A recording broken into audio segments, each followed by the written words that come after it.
సాయంకాల సమయంలో ప్రభువైన యేసుక్రీస్తు నామములో మీ అందరికి శుభాలు తెలియజేస్తున్నాం.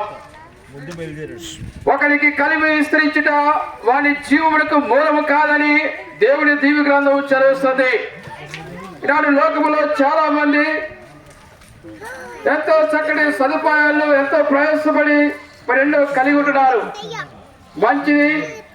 అయితే వీటన్నిటిలో మరి చాలా మంది దేవుడికి దూరంగా ఉంటూ తమ కలిములో ఆనందిస్తూ తమ కలిగినటువంటి సదుపాయాలు బట్టి సంతోషిస్తారు, మంచిది. కానీ అయితే దేవుడికి దూరంగా ఉంటూ దేవుడు లేకుండా ఈ లోకములో మనం సుఖంగా ఉండగలము, క్షేమంగా ఉండగలమని ఎంతో మంది తలుస్తున్నారు.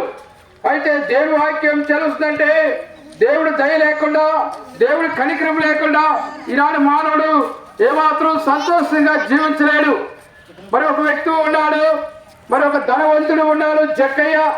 ఆయన ఎంతో పేరుగాంచిన వాడు ఉన్నాడు, ఎంతో సంపాదించిన వాడు ఉన్నాడు, ఎన్నో చక్కటి ఇల్లు భవంతులు కలిగిన వాడు ఉన్నాడు. అయినప్పటికీ తన జీవితంలో క్షేమము లేని వాడు ఉన్నాడు, సంతోషం లేని వాడు ఉన్నాడు, ఆనందం లేని వాడు ఉన్నాడు.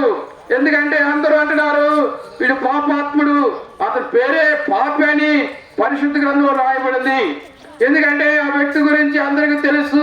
ఇవేంద్ర అన్యాయంగా మోసముతో సంపాదిస్తూ మరి లోకములో ఎన్నో కూడగట్టుకున్నాడు, కానీ చివరికి నెమ్మదిని శాంతిని పోగొట్టుకున్నాడు.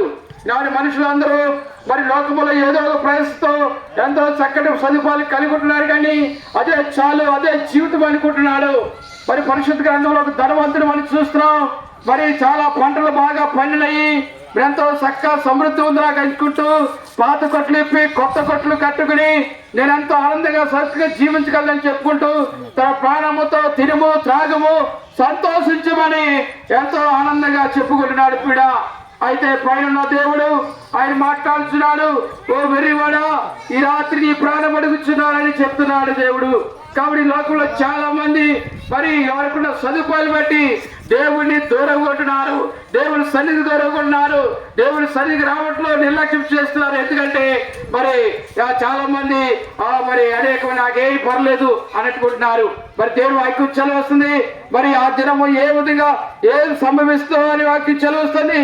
నవ దినములో మరి మనుషులందరూ తినచ్చు, త్రాగుచు, పెళ్లి చేసుకొనచ్చు, ఇల్లు కట్టచ్చు, ఎంతో చక్కగా తొలగదూగుచు మరి నోబా చెప్తున్న సువార్తను నిర్లక్ష్య పెడుతూ మరి ఆ జల ప్రళయము వచ్చే వరకు మనుషులు ఏ విధమైన భయం లేకుండా ఉన్నాడు. అయితే ఆ జల ప్రళయం వచ్చినప్పుడు మరి అందరూ అనేక మరి భయపడుతున్నారు.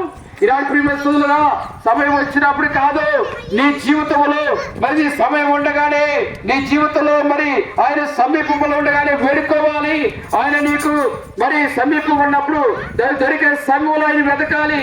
కాబట్టి సమయం అయిపోయిన తర్వాత ఎంత తలుపు కొట్టినా పని అవుదో చదివిస్తున్నాడు. ఆనాడు జలప్రయంలో ముందు నోడ కొడుతూ ఎంతో చక్కగా సువార్త ప్రకటిస్తుంటే ఎక్కడ వస్తుంది, ఎప్పుడు వర్షం లాదే వరదలు వచ్చేస్తంట అనేక రకాలు చెప్తున్నారు. ఈనాడు అనేక మంది సువార్త మరి ఎప్పుడు నుంచో సువార్త చెప్తున్నారు, యేసు ప్రభు వస్తాడని చెప్తున్నారు. ఎప్పుడు వచ్చాడు, మా ఎన్ని చిన్నప్పటి నుంచి చెప్తున్నావు, ఇవన్నీ ఒట్టి కథలు అనుకుంటున్నారు చాలా మంది. ప్రేమ సోదరా, యేసు ప్రభు చెప్తున్నాడు, నేను దొంగ వలె వస్తున్నాను, ఏ సమయం ఏ విధంగా వస్తానో తెలియదు. కాబట్టి మీరు మెలుకు కావాలండి, మీరు సిద్ధం కావాలండి, రక్షణ పొందడానికి చదివిస్తున్నాడు. రక్షణ పొందావా, వారి మనసు పొందావా, ప్రభు కొరకు ఎదురు చూస్తున్నావా? ఇదే లోకము, ఇదే జీవితం అనుకుంటూ ఈ లోకంలోనే పాపంలోనే సంతోషిస్తూ తిరుగు త్రాగమని చెప్తూ దేవుని నిర్లక్ష్యం పెడితే ఆ సమయం వస్తుంది, అప్పుడు నువ్వు చాలా దుఃఖపడవలసి వస్తుంది ప్రియులరా. కాబట్టి దేవుడు తన దాసుల్ని మరి ఈ విధంగా సువార్త ద్వారా మరోసారి హెచ్చరిస్తుండగా దయచేసి మేల్కొనండి, దొంగ వలె వస్తాను చెప్తున్నాడు. నువ్వు రక్షించబడ్డావా, మారు మనసు పొందావా, ప్రభుతో గడుపుతున్నావా, ప్రభు సమీపంగా ఉన్నావా? ఇగో దేవుడు ఇదే మిక్కిలి సమయము, ఇదే అనుకూల సమయము. ఇంత గొప్ప రక్షణ నిర్లక్ష్యం చేసిన ఎలాగ తప్పించుకుంటా ప్రియులరా? ఎన్నో సంగతులు మరి భూ ప్రపంచంలో ఎన్నో జరుగుతున్నాయి, ఇవన్నీ వింటున్నాం. కానీ అయితే ఆ సమయానికి ఎంతో భయపడుతున్నాం.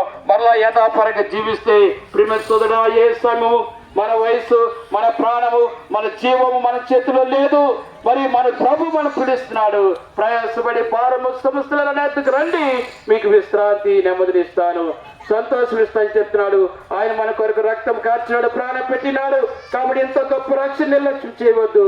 ప్రభు యేసునందు విశ్వసించండి, మీరు మీ ఇంటి వారు గొప్ప రక్షణ పొందుదురుగాక. దేవుడు మిమ్మల్ని మీ కుటుంబాలు దీవించునుగాక. ఆమేన్.